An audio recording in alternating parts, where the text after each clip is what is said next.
তিন জিনিসের দিকে তাকালেই সওয়াব। কয় জিনিস? জোরে বলেন। এক নাম্বার আন-নাযার ইলাল মুসহাফ, কোরআনের দিকে তাকালেই সওয়াব, পড়া লাগবে না, পড়লে তো সওয়াব আছে, তাকানো মাত্রই। দুই নাম্বার আন-নাযার ইলা ওয়াজহিল ওয়ালিদাইন, মা বাবার চেহারা,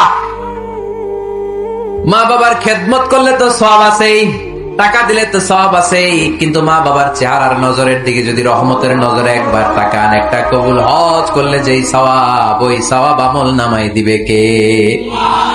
মা বাবা এমন জিনিস আমরা চিনলাম না।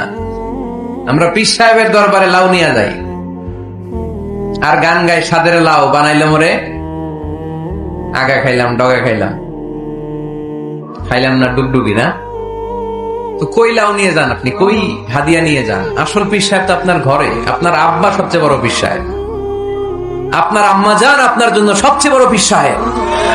গোটা বিশ্বের সব পীর সাহেব যদি 50 বার করে কোরআন খতম দিয়ে এক গ্লাস পানির মধ্যে ফু দেয়, আর আপনার আব্বা শুধু বিসমিল্লাহ বলে যদি এক গ্লাসের পানিতে ফু দেয়, ওই গ্লাসের পানির ফুটা আল্লাহর কাছে কবুল হয়ে যাবে।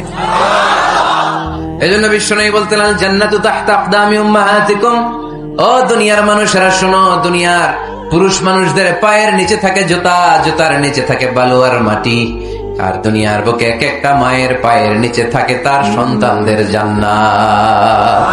ওগো মা তুমি এই ধরনের শ্রেষ্ঠ নেয়ামত, তোমারই পদ তলে রয়েছে জান্নাত। ওগো মা তুমি এই ধরনের শ্রেষ্ঠ নেয়ামত, তোমারই পদ তলে রয়েছে জান্নাত। সুবহানাল্লাহ পড়ে। কি মা? এই মারে আমরা চিনি না। লাউ কাতা'তা জিলদাক, তোমার গায়ের চামড়া কেটেও যদি মাকে জুতো বানিয়ে দাও, ওই যে ছোটবেলায় দুধ খাইছিলা, এক ঢোক দুধের শোধ আদায় হবে না, এক ঢোক দুধের শোধ আদায় হবে না। ওই মা। 3 বার বললেন আল্লাহ রাসূল এই মায়ের কথা। কয়বার? আল্লাহ হাবিব বললেন মা মা মা, তারপরে মা কয়বার?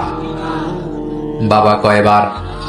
তার মানে ইসলাম মাকে দিয়েছে স্বর্ণ পদক, ইসলাম মাকে দিয়েছে রৌপ্য পদক, ইসলাম মাকে দিয়েছে ব্রোঞ্জ পদক, বাবাকে দিয়েছে সান্ত্বনা পুরস্কার। ঠিক কিনা?